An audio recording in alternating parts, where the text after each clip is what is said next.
What if I told you that you could enhance your experience in iRacing by 100%? What if I told you that there was a way for you to improve your car control so you can eliminate the vast majority of mistakes that you make, have better control in the slick, and hold your line better on every surface in every car? And what if I told you that it's not a cheat or a grip hack or anything like that? It's completely legal. In fact, it's actually been out a while. It just seems that nobody, including myself, knew about it. So if that sounds interesting, stick around because I'm going to be showing you that next.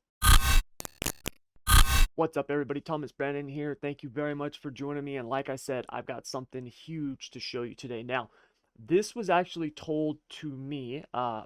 I had a member of SSR, which is why the community is so awesome, reach out to me and ask me if I had ever used this thing before. I'm going to be sharing with you. And I told him no. And so I got it and tried it and stuff. And when I first tried it, I was like, man, this thing sucks. Like, I don't know what, I don't know what Matt's talking about, but man, this ain't cool. You know, like, I'm like, I didn't really like it. And so I turned it off, or at least I thought I turned it off. And I ended up driving an asphalt car after I had tried it on dirt. And I was like, man, this thing feels way different than last time. And it was just the regular, D-class late model. It's not like it was, something new, like I hadn't, that they've updated the physics on or anything like that. And I was like, what's going on? And then I realized, oh crap, I didn't turn this thing on. It's still working. And man, it's a game changer on asphalt. Maybe there is hope for this on dirt. And so I went back, looked at it, started working with it, got it dialed in, and did a bunch of test runs on, a bunch of just test tracks. And I tested it on everything from clean all the way up to 100% on every dirt car. And when I finally got the settings, pretty much dialed in, it was a game changer. And last night I ran it in the league races in my league, and it was incredible, because that was one thing I was kind of worried about is how is this gonna feel and react when I'm racing on a track with other cars. And it was incredible. I actually told the people in my live stream about it last night, but since then I've been up, it's almost 9:30 a.m. my time right now. I've been up since 3:30 in the morning working on this, really trying to get this stuff figured out. And this is it, and this is so good. Okay, I'm gonna tell you guys what it is here in a second, but this thing is so good that the competitive side in me doesn't want to share it. Okay, I'm being very honest. Right? It's like, god dang, even one of the people that I told about last night in the stream messaged me. He's like, dude, this is so good. Are you sure you want to tell people about this? And it's like, yes, I do, because first of all, it's not a secret. It's out there. This is not some like secret setup or anything like that. This is out there. It's all over YouTube. It's just people don't really look for it, or people don't know about it in iRacing. And not only that, imagine, think of the times that you've been in a race, right? And you're battling with somebody close, and it's a fun race, right? Slick track. Maybe you're at Eldora, for example, right? The track I'm at right now. And you're following the car, you're both running the cushion. All of a sudden, the car in front of you makes one little mistake. They catch the slick, the car snaps around, takes you out along with two other cars behind you, and that one little mistake, right, screws up your safety rating, screws up your I rating, and ruins your race. And it's like, dude, that sucks, right? Because we all know, I've talked about it in every video review that I've done on the new tire. The feeling of these cars is just not where it needs to be. And when it comes to the limit of these cars, it's razor thin. Once you go past it, it's all said and done. And it's not like that in real life. In real life, you can hit slick and it's not like hitting black ice, right? Like that's a big, big problem. And for the longest time, right, we've been thinking it's tire, it's physics, it's those things, but it's not. I mean, let me rephrase that. It is. We still need better tires. We still need better physics. We still need better track states, right? But this thing that I was told about enhanced everything and made it so much better. A car that I was just done with, the winged sprints, right? I've just been done with this car for weeks now. I'm just like, I don't even like them. They're boring. They suck. The only reason I'm even running them is in my league. That's the only reason I'm doing it, is because it's my league and we've got them on the schedule, right? But if it wasn't for that, I wouldn't be driving these damn things because I'm just like done with them. But now it's brought life to them again. So what is this thing, right? I've been talking for, 6 minutes almost, or 5 minutes, and I haven't told what is this thing. Well, what it is it is called irFFB. Now, it is a force feedback, okay, for iRacing. Now, the iRacing force feedback, this is something that I've always heard, but I've never known or experienced myself because I don't do these other sims. I've always heard that, R Factor or R Factor 2, I should say, Assetto Corsa, right? Sims like that their force feedback is so much better than iRacing's that it's not even close, right? It's a landslide victory. This is what I've always been told. Now, I didn't know, like I said, because I've never played those. I've never driven in those sims. The last sim that that you would call a sim that I, ran in besides iRacing was, like Forza, Forza like 5, I mean, it was years ago, right? Or Gran Turismo, you know what I mean? Like, and that was years ago. So the force feedback just in general has come so far overall since I was in a sim, right, before iRacing, that I wouldn't be able to tell the difference, right? Because I don't play a set of course. I don't play, R Factor 2. I don't ever mess with those. So for me, I just didn't know. But this is something that I always heard. But after getting irFFB and getting this thing dialed in, it's incredible because the iRacing force feedback it feels horrendous compared to irFFB. Whoever if whoever runs iRacing, okay, and I don't know them, and they sure as hell don't know me. Whoever it is, you need to go find whoever created this and hire them to do the force feedback for iRacing. You do. I absolutely 100%, because this is such a game changer. Okay, it makes such a huge improvement that it's almost comical. It really is. Now, there is some setup involved. I'm going to walk you through the process. I've actually got the links down in the description below so you can download the two things that you're going to need. And these are the two things. I pulled them directly off my PC. So they're not something that you got to go to some website and download. I've already downloaded them. I've already ran them. My computer, as you can see, does not have a virus. It hasn't crashed or anything like that. So they're good to go. You can download them and use them, okay? The links are down in the description below. And once you get them set up and dialed in, it's a game changer on everything that I've tried it on. Every dirt car, all the asphalt cars I've tried it on, and there's still a whole lot more. So if you play iRacing, all right, if you're sim racing on iRacing, you need this, okay? Bottom line, you need this. Now, I will say there is a chance, okay? I will leave the chance there. There is a chance that maybe over the last year, I've had my iRacing force feedback just wrong, all right? And that's why this feels so much better. I will leave that out there for the possibility. I don't think that's the case, but I'll say that is a slight possibility, okay?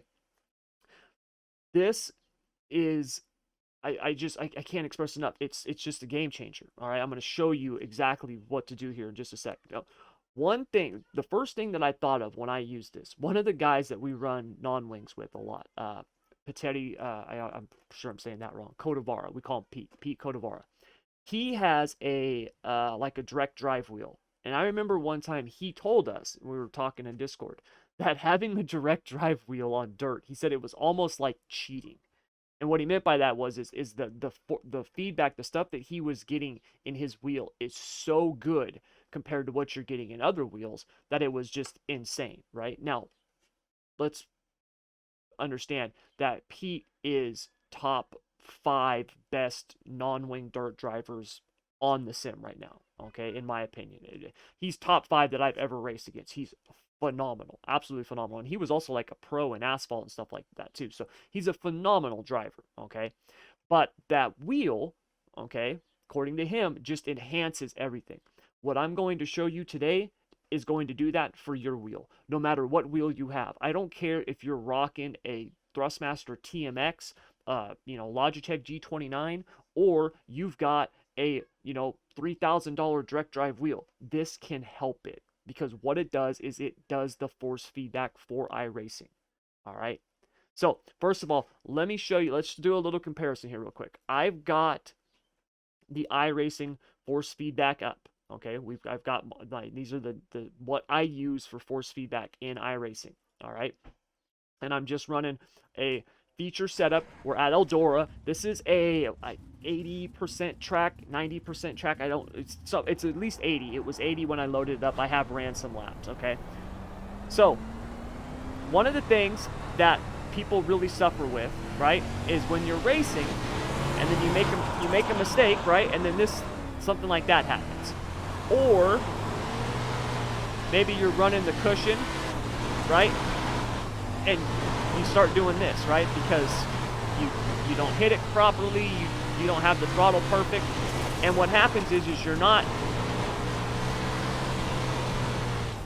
getting to really feel what's going on. All right, this is one of the reasons why I've been such a big proponent for new tires, because the new tire on the dirt cars allows you to feel a whole lot more. You look at the dirt late model, okay, before the new tire model, and you look at it now, the difference is night and day in terms of what you can feel. Okay, so the feel is just not been there. All right, now this leads you to needing to really develop not like muscle memory or being able to drive with instincts, but almost like positional memory. Okay, and it just, don't get me wrong, there are drivers out there who don't have what I'm going to show you, who are phenomenal drivers, right? They're amazing, they're incredible. Okay, so for a lot of people, right, a lot of really good drivers, I mean, all this is going to do is make them probably better, and that's going to suck for someone like me, right? I'm helping my competition, but like I told, other people last night in the stream, for me, what this is going to do for the people who use it is this is going to help them prevent a lot of catastrophic results that happen because of little mistakes. We've all hit the throttle too hard in the slick before, right? And had the car just snap loose on us, and now we got a car stacking up behind us, right? We've all done that. We've all been there. And this can change a lot of that. Now, keep in mind, you still got to have throttle control. You still got to have car control. You still got to be smart and smooth. Okay, it's not like it's some magic pill that just makes you phenomenal. That's not the case. But what it does is it gives you way more feedback, right? Hence the name, in the wheel, and it allows you to feel things that you have not felt before. That I can guarantee. Okay, so the way that this works is you need two things. You're going to need a thing called vJoy, and then you're going to need the irFFB. Now, the vJoy link and the irFFB, like I said, are down in the description below. You're going to install vJoy. Use the link in the description below, because here's the deal. You want version 2.18 for vJoy. All right, there is a newer version, 2.19. You don't want that. If you get that, it's not going to work. So get version 2.18, install it. All right, when you install it, this is very important. It's going to ask you when it's done installing. You need to restart the computer. Do you want to do that now? Just do it now. Yes, restart your computer. When you get back on to the computer, when it restarts and it loads back up, it'll say, click OK to finish installation. You're going to click OK. And then what's going to happen is the thing's going to pop back up, and it's going to look like you need to install it again, right? It's going to say like, oh, install vJoy, blah, blah, blah, blah, click here to install. Don't do that. Hit cancel. What that's trying to do is that's trying to update you to the newer version. You don't want that version. I cannot reiterate this enough. You don't want that version. If you hit OK and you install 2.19, guess what? It's not going to work. You're going to have to uninstall it and then start the whole thing over. So don't do that, all right? Once you hit OK to finish that installation, when that thing pops back up, just hit cancel. Now, once you do that, what you're going to do is you're going to go down here to your search bar, and you're going to type in vJoy, and you're going to bring up the configure vJoy. Hit yes. All right. So from my knowledge and the research that I did, you basically want all of these boxes checked, and you want all of these checked. Okay. for the whole POVs and stuff like that, I just got it at 0, continuous, okay? And you want this box that says enable vJoy. And once you got this set, all you're going to do is you're going to close this out and you are done with vJoy. You're never going to need to touch it or open it again, all right? That's it. Now, you need to install irFFB. So you're going to install that. It's going to load up. Once it does that, what's going to happen is, and irFFB is kind of weird. So if I come down here and I type in irFFB, this is what's going to pop up. You're going to click on it to open it, and this will pop up. Now, what's going to happen a lot of times is, I'm going to pause that. What's going to happen a lot of times is let's say you minimize this, right? And now when I hit the Windows key, well, where is it? Well, look down here to the bottom right corner, this little icon. And I don't know if you guys can actually see that. Is my camera covering that? Yes, my camera is. So hold on, let me move my camera, my webcam real quick. There we go. Okay, so when I hit the Windows key, see this little icon right down here? This is what it'll look like. All right, so you have to click that to get this to pop up. If you hit the X and close it out, now it's closed. It's gone. You got to go back here to your search and you got to hit irFFB to open it up. Okay, so that's the way that works. All right, now you've got this that's going to pop up. Okay, so let's cover what this is. First of all, you want to make sure that you have the right wheel selected. Okay, for FFB type, you have some different options here. So you have 360 hertz interpolated. If you use the 360 hertz interpolated, you don't need vJoy. What I will tell you is that there is some lag that happens with the 360 hertz interpolated. Now, yesterday, that's the one that I was actually using. And the reason I was using that was because this one right here, 60 hertz direct filtered 360, wasn't working. Now, the reason this wasn't working was because I had the vJoy driver version 2.19. That was why. If you use 360 hertz interpolated, you don't need vJoy. But like I said, there's lag there. It's about 30 milliseconds of lag. Now, 30 milliseconds of lag in sim racing is a ton. Okay, that's a lot. Now, last night, even though I had lag, it was still way, way better than the iRacing force feedback. So today, this morning, when I got up, I was like, I'm going to try this 60 hertz direct filter. And that was when I realized I had the wrong vJoy, that it had updated to that new one. I had screwed that up, and so I had to uninstall it, redo it. Once I did that, I was able to get this to work. This is the one that you want, 60 hertz direct filtered 360. What this does is it's direct filtered, and it does not have lag. It does not have the lag, okay? It is much, much better. It feels much, much better, much more responsive. It's the one you want to be on, okay? Now, min force, you want to set this to the same as your min force that you've been running in here, all right? So I've been running about 2 or 3% on my wheels, and so that's what I've got it here. I've got it at 3%. Max force, this is backwards, okay? You're going to be thinking about this backwards. So I was like, well, I'm going to turn this way down because I don't need 63 nanometers of force. That's way too much. For me, I was using, my wheel force was 4.2 and my strength was only 7.2. Like, I want to crank this way down. If you do that, what's going to happen is your wheel is going to be so hard to turn. You're going to be like, oh my God, you're going to feel like you're going to burn out your motor. All right. The way that this works is you are setting the max force, and then they are doing it almost like the auto in iRacing. Now they're determining how much force should be going through your wheel. So if you have a wheel, right, that the max force is junk, they're going to try to amp things up so you can feel a whole lot more. So what I have found is 50 to 55 is a good starting point on dirt, okay? Asphalt, I've been starting somewhere between 45 and 50, but on dirt, 50 to 55 is what I've been finding, okay? So we'll put it at 50 right here. Dampening, in the beginning, what I will recommend to you is put it at 0. All right, you can add the dampening once you get everything else dialed in, because we're going to have to make a few runs. Suspension bumps. So this is basically, it's basically how it sounds. You're going to feel the suspension, okay? Bumps, and to me, you feel a whole lot more than just bumps. But I have found between about 15 and 20 felt really, really good to me. Now, on the dirt side, on the asphalt side, I was doing, probably around 20 to 25, but don't just crank these things up. Understand that, a little goes a long way. I know a couple of drivers who they were using like 5, right? So it's going to really depend on your wheel. Okay, this is a T300 RS, as you can see. It's a pretty good wheel, right? Pretty strong, but it's not a direct drive. It's not a a Fanatec, Club Sport or something like that, right? It's a belt drive, but it's not as strong as some of those other ones. So it's going to really be dependent upon your wheel. All right. So I've got mine at 20. Like I said, you know, 15 to 20 felt pretty good as a starting point for me. Try that zone out. If it feels like it's got the bumps are too much or something, just turn it down, right? Understeer and understeer offset, these only work on specific cars. And so for this, for on dirt, you're not going to have to worry about it. You're never going to be able to adjust these.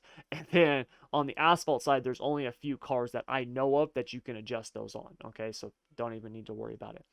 This right here is the big one. All right, this is what I mean. This is the thing. Okay, and this is SOP effect. SOP stands for seat of pants. For any of you who have ever driven a real race car, all right, like I have, and it doesn't matter if you've driven, outlaw carts like me, or you are an actual real world, 410 sprint car driver, NASCAR cup driver, whatever, you know that the seat of the pants feel, that feeling that you get in your backside racing, that feeling is so important. It is so critical. Everything that we do with our chassis, our rigs, everything that we do is to try to find a way to get that feeling. Whether you're, like me who just ordered a butt kicker, right? Like that's how I'm gonna try to get that vibration feeling is with the butt kicker, or someone who's got a motion rig, right? Or whatever it is, right? We've been trying to find that feeling. This thing right here is going to do more for your force feedback than anything that I have ever experienced, right? Except a motion rig or a butt kicker or something like that, because it's still in the wheel. You're not getting the feeling in your pants. It's not like it magically, does something to the seat of your pants, but it's just the term that they use because of how it works. What this does is it allows you to feel the limit. Okay? It's incredible. So you can now, the feeling that you get in the car when you hit the cushion, or you get the car over rotated, right? Or you hit the slick, or for example, on the winged cars, if you've got your wing too far back, you will feel the front end get lighter when you go down the straightaway. You will actually feel the front end being pulled up. It's incredible, man. It's absolutely incredible. For this, I have found anywhere on dirt from 15 to 35, maybe 37 is kind of the zone to start. This right here, if you go cranking this up too high, what's going to happen is it's going to counteract itself. It's not going to be a benefit anymore. It's going to be a hindrance, because you're going to feel that limit with the slightest move of the wheel, and it's going to cause you way more harm than good. Keep in mind, this thing, irFFB, this was made for asphalt. Asphalt, you go straight. Dirt, although we try to keep them straight, you still are sliding. You still have an angle. Okay, so if you go cranking this thing up too high, every time you get the car just the slightest bit sideways, you're gonna feel the limit, and it's gonna screw you up. Okay, so this right here is something that you're gonna really have to play with. All right, like I said, I found 15 to 35, 37 is 37's like the max. All right, so the wing car, you can see I've got at 35. When I'm running the non-wing car, I actually turn it down, because the non-wing cars, we got to get them more sideways, which brings me to the next thing right here, SOP offset. What this does is, for the most part, like, you just want to leave it at 0. With the non-wing sprint car, maybe like the UMP mod, because it does get a little bit more sideways than like a big block or a late model. You might want to add a little offset. And what this does is it creates a dead zone in terms of the SOP effect. So you won't start getting that limit feeling until a certain point, right? So it's not an instantaneous. So if you want to actually get the car a little sideways, you can be able to get it sideways. But if you go too far, now that SOP effect will come into play. Okay, so that's what that offset is. All right. So those are the settings. So this is what you're going to do. All right. You're going to basically kind of start off with settings pretty close to this. Okay. And you're just going to minimize this. All right. Don't close it out. Minimize it. Then what you have to do is now you have to go to options and you want to calibrate your steering wheel. So you're going to go click on this. And the way that you're going to know that it's working is when you turn the wheel. See how it's buried to the right and we go up almost to 200%, almost 65,000? That's how you know it's working, okay? We're going to go all the way to the left, all right, and then back to the center. And the center, believe it or not, is about 100%. But make sure, don't pay attention to the number. Pay attention to your wheel, okay? So we're going to get this centered. Hit done. Same thing on this. Just go 90 degrees, all right? Once you got it 90 degrees, click done. Don't pay attention to the wheel range or the number or anything like that. That's not going to give you 1-to-1. You want to make sure that you are looking at the wheel and not the number. All right. And you can see here, we've got 1-to-1 steering. So we're good. All right. So we are now ready to go. All right. So let's go out. Let's turn a few laps. All right. So when I click F8 here, or excuse me, F9, you will see that we no longer have the FFB thing down here in the bottom right, where my my black box is. If I move it over here so you can actually see it, you can see it's no longer there. All right. If it ain't there, that means the irFFB is working. Okay. So what you're gonna notice is the feeling that you have in the wheel.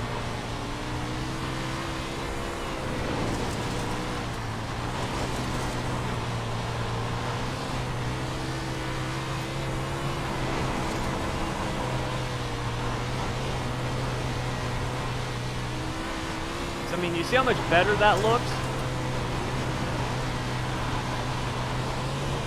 Not only that, it's much easier to save stuff, right?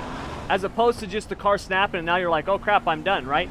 I was able to and obviously we would roll out of the throttle. I was trying to prove a point. I was able to keep like 80% throttle and get that thing back turned around, right? So, look at that, 100% throttle, right through the middle of the slick in a 410 sprint.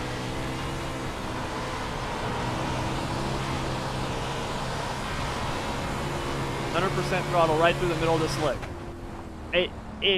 It's incredible. Now, here's the deal. I don't recommend you go out and just go 100% throttle through the middle of the slick. Don't do that, okay? What it will do, though, is it will allow you to save the car in a way that we've never been able to do and allow you to feel something like the cushion, right, in a way that we've never felt before. Everybody who has tried this so far that I told it to last night, every one of them has messaged me and been like, dude, this is huge. I cannot believe that it's that much better. The force feedback that you get with this is so much better. I'm not doing it justice. You have to experience it. Now, like I said, it could be that I've been wrong with my iRacing force feedback settings this whole entire time, and now I've just finally, kind of got things figured out with this irFFB. That is absolutely a possibility. I will say that. I've always told you guys I am not I do not know everything. I just know what has worked for me, okay? Or at least, what I thought. This is so much better from my personal experience that once I've tried, I can't even go back. I can't go back to iRacing's FFB. It just it feels like nothing now. This, especially with like the wing cars, the wing 360 and 410, these things after using those things with the iRacing force feedback feel so lifeless. They have about as much life as a boned fish, man. Like it's just they're crap, right? Like this makes them so much better, so much more enjoyable. That like I said, man, everybody should be using it. iRacing should find whoever created this and hire them, like now, today, right? Like that in my opinion, because it makes the force feedback that much better. And you guys, this is just on the wing car. It works on the midgets, the late models, the mods, UMP and big block, street stocks, right? It works on the non-wing sprint cars. Do you know how much better the non-wing sprint cars feel with this force feedback? It is incredible, and I already love those cars. And on a car like the late models, you can feel the car getting up on the bars better. You can feel it when it falls off the bars. I mean, what you can feel in those cars now, those cars that have got the new tire model too, it's insane. You guys, I cannot reiterate enough. So please click the links down below. All right. It's not a scam or anything like that, you guys. Those are just the links to download the stuff. Like I said, those are the ones that I'm using currently on my system right now. Click those links, get this set up, and just try it. Try it, and then let me know down in the comments if you think I was right or not. Right? If you're like, look, Tommy, I think this sucks. Tell me, please. Like I said, I'll be the first one to admit that maybe I've been doing the iRacing feedback wrong this whole time. Okay. But if you agree, just tell me. Because like I said, so far, everybody that I told last night on stream, and that was like, I don't know, there was like 40 people on the stream, but only a handful of them reached out so far. I don't know how many have tried it, but the ones that I know have tried it have all reached out and said, dude, this is insane. And I'm talking good drivers. These are 4,000, 4,500 iRating drivers. These are not guys who are like 800 iRating and they're like, oh wow, this makes a difference. No, these are drivers who were already good. And they're like, man, this takes things to another level. So you guys, that's what I wanted to share with you because like I said, I think it could help the entire dirt racing community, right? The entire sim racing community. Because like I said, the limit that we have at iRacing is so razor thin that if you make one little mistake, it can not only cost you your race, but it could cost every other driver around you. And that's not realistic. All right. We always talk about realism and wanting it to mimic real life and stuff, but in real life, if you step the car out 3 degrees too far, you don't just snap into a 360 and take out half the field. And this can make a huge, huge improvement on that. All right. No, it does not fix all the issues with the tire. No, it does not fix all the issues with the slick and the track state and stuff like that. There's still some problems there. But man, if it does not make things way, way better, it does, in my opinion. So, you guys, that's going to do it all for this video. Now, really quick, before I go, do me a favor. If you like this, please hit that like button. Also, like I said, leave me a comment down below if you try this out. Let me know what your experience is, if you think it is as good as I do. Because like I said, I think it's incredible. But leave me a comment down below. Also, I just built all new free setups for the Pro and Super Dirt Late models, okay? You can get those at schoolofsimracing.net. Just go to schoolofsimracing.net, scroll down to where it says free setups, click the button, and you fill out the form, and all of a sudden buttons will pop up and you can get the new winged 360 and 410 free setups and the new Pro and Super Late model free setups. The UMP mod big block midget sets, those are coming. All right, they will be here, over the next few weeks. I got to rebuild all of them, so I'm working on that right now as we speak, along with the 1,000 other things I've got going on. But so the other free setups will be coming. But if you want to get the new late models and the new sprint car setup, head over, do that, and you can get them. All right. And then also, if you want to join the SSR community, you can go to schoolofsimracing.net, click on the button that says join SSR community. That'll put you on the email list and put you in the SSR Discord, which is, in my opinion, what I think is the best sim racing community out there. All right. So, you guys, that's going to do it. Thank you very much, as always, for joining me. Until next time, good luck, good racing, take care.